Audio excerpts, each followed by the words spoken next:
যে আগামী কয়েক মাসের মধ্যে রাজ্যে বিধানসভার নির্বাচন হবে। এই নির্বাচনকে সামনে রেখে পশ্চিম বাংলায় পরিবর্তন আনার লক্ষ্যে আজকের এই পরিবর্তন সংকল্প সভার আহ্বান এবং এই পরিবর্তন সংকল্প সভার অঙ্গীকার প্রতিজ্ঞা প্রত্যেকটি বুথে পাড়ায় বাড়িতে নিয়ে যেতে হবে।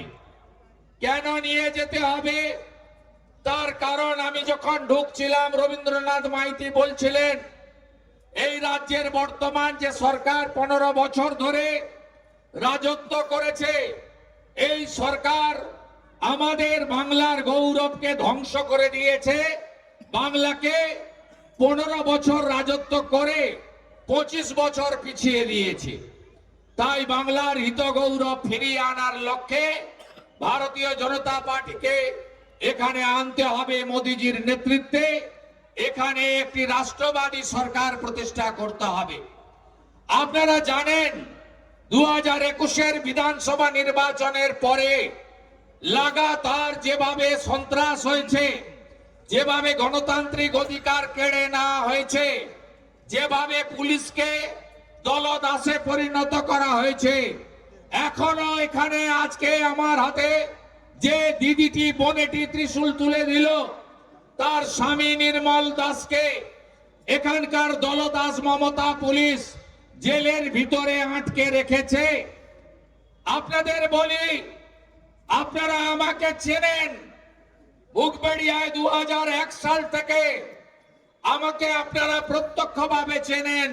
তার আগেও আমি ছাত্র নেতা হিসেবে বুকবেড়িয়া গঙ্গাধর মহাবিদ্যালয়ের গেটে ছাত্র আন্দোলনে সংগঠিত করেছি, নেতৃত্ব দিয়েছি। আজকে আপনারা জানেন এই অত্যাচারীরা শেষ কথা বলে না, অত্যাচারী কখনো শেষ কথা বলে না। এদের আগামী কয়েক মাসের মধ্যে খুঁজে পাওয়া যাবে না। আর এই যে মমতা পুলিশ, আপনারা যা যা করছেন, যা যা আপনারা করছেন, তার শুধু হিসাব হবে না, তার শুধু আমরা বদলা নেব, বদল হবে না, বদলা নেব এবং দণ্ড সুদ দিয়ে পাই পাই পাই পাই আদায় করে নেব। 2021 সালের পরে কি সীমাহীন অত্যাচার হয়েছে অর্জুননগরে, বরজের একটা প্রান্তে, জুখিয়ার কোন কোন বুথে, বাসুদেব বেড়িয়ার কোন কোন বুথে, এখনো অর্জুননগর আড়গোয়ালকে এই যে এখানকার যে গুন্ডাগুলো, আমি তাদের নখ থেকে মাথার চুল পর্যন্ত চিনি, তারা কি করে রেখেছে আমরা জানি। আমি বলছি আপনারা ঠেলা সামলাতে পারবেন তো? পারবেন না। আমি তৃণমূলকে বলে যাই, একটা সময় উত্তরপ্রদেশেও জঙ্গলের রাজত্ব ছিল। 2017 সালে বিজেপি জেতার পরে, যোগীজি আসার পরে উত্তরপ্রদেশের জঙ্গল রাজের নাম নিশান পুছে দেওয়া হয়েছে। বুলডোজার চলে উত্তরপ্রদেশে। আজকে শান্তিতে মানুষজন আজকে বসবাস করছেন। একইভাবে একটা বয়ান ছিল, কথিত ছিল যে আপনার সমোসা মে আলু আর বিহার মে লালু, অর্থাৎ হিন্দিতে সমোসাকে সিঙ্গাড়া বলা হয়। সিঙ্গাড়ার ভিতরে আলু আর বিহারে ছিল লালু। সেই বিহারে আপনারা দেখেছেন নীতিশ কুমারজির সুশাসন, নরেন্দ্র মোদীজির বিকাশ একসঙ্গে মিলে গোটা বিহারকে আজকে নতুন জায়গায় নিয়ে গেছে। আপনারা ভাবছেন আর কবে, আর কবে, আর কবে, আর কবে। আমি আপনাদের বলে যাচ্ছি, এপ্রিল মাসের পরে তৃণমূল থাকবে না, তৃণমূল উঠে যাবে।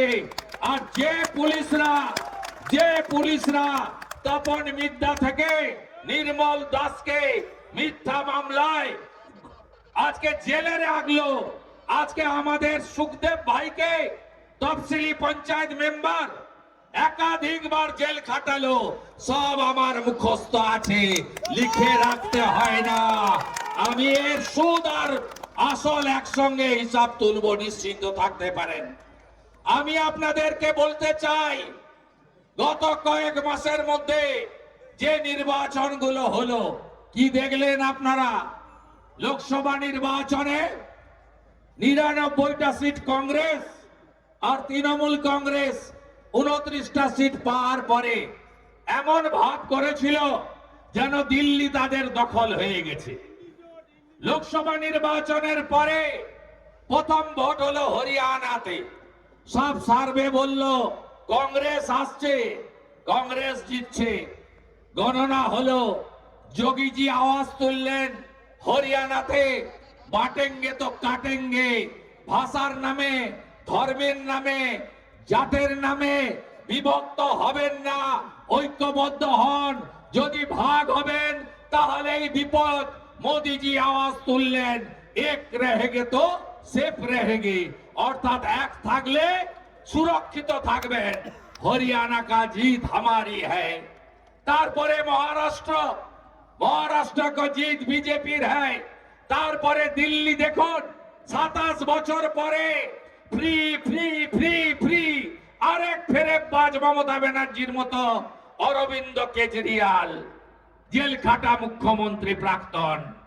আজকে দিল্লিতে 27 বছর পরে এই 420দেরকে সরিয়ে সেখানে ভারতীয় জনতা পার্টি বিপুল ভোটে জিতে রেখা গুপ্তাকে দিদিকে মুখ্যমন্ত্রী করেছে, আপনারা দেখেছেন। বিহারের নির্বাচন ডবল সেঞ্চুরি বিজেপি, বিহারের তো জয় হয়ে গেছে। এবার কার পালা? এবার পশ্চিমবঙ্গের পালা। পশ্চিমবঙ্গের পালা আর তৃণমূল বাংলা ছেড়ে পালা। তৃণমূল বাংলা ছেড়ে পালা। আমি আপনাদের বলি, এত ছাপ্পা মারার পরেও লোকসভা ভোটে আড়গোয়ালে ভোট করতে দিয়েছে, বড়জের 6টা বুথে ভোট করতে দিয়েছে, দেয়নি। তারপরেও ভগবানপুর বিধানসভাও হারাতে পারেনি, কাঁথি লোকসভাও হারাতে পারেনি। পিসি হেঁটেছিল কাঁথিতে, ভাইপো হেলিকপ্টার নিয়ে এসেছিল, বলেছিল অধিকারী মুক্ত পূর্ব মেদিনীপুর চাই। গোলাঘাট থেকে এগরা আপনারা পিসি ভাইপো মুক্ত পূর্ব মেদিনীপুর তৈরি করে দিয়েছেন। 16টার মধ্যে 15টা বিধানসভায় লিড। তমলুকে 80,000-এর কাছাকাছি ভোটে অভিজিৎ গাঙ্গুলি, 50,000-এর কাছাকাছি ভোটে বিজেপি প্রার্থী সৌমেন্দু অধিকারী কাঁথি থেকে নির্বাচিত হয়েছে। আপনাদের আমি বলে দিলাম, শুধু এসআইআর এর কাজটা ঠিকঠাক করে করুন। আমাদের সঙ্গে ওদের তফাৎ কত? Diamond Harbour model, Keshpur line, Sellotape লাগানো ছিল ডায়মন্ড হারবারে, সব ইভিএম মেশিনে। কেশপুরে প্রার্থী হিরণকে আটকে রেখে পুলিশ এবং আধা সামরিক বাহিনীর সামনে বুথ কেন্দ্রে যেতে দেওয়া হয়নি। ঝাড়গ্রামের প্রার্থী ডাক্তার প্রণোদ টুডুকে গড়বেতাতে মাথা ফাটিয়ে দেওয়া হয়েছিল, দেখেছেন। ডায়মন্ড হারবারের প্রার্থীকে ফলতাতে 3.5 ঘন্টা আটকে রাখা হয়েছিল। কোচবিহারে নিশীথ প্রামাণিকের উপরে আক্রমণ হয়েছিল, হুগলিতে লকেট চ্যাটার্জির উপর আক্রমণ হয়েছিল। তারপরেও আমরা 2,33,27,000, ওরা 2,75,00,000। এসআইআর এ লিখে রাখুন, যতই হাই প্যাক করো না কেন, বাবার সঙ্গে মায়ের সঙ্গে, বাবাকে শ্বশুর, শ্বশুরকে বাবা, আর জামাইকে ছেলে, ছেলেকে জামাই বানাও না কেন, 1 কোটি নাম উড়ে যাবে।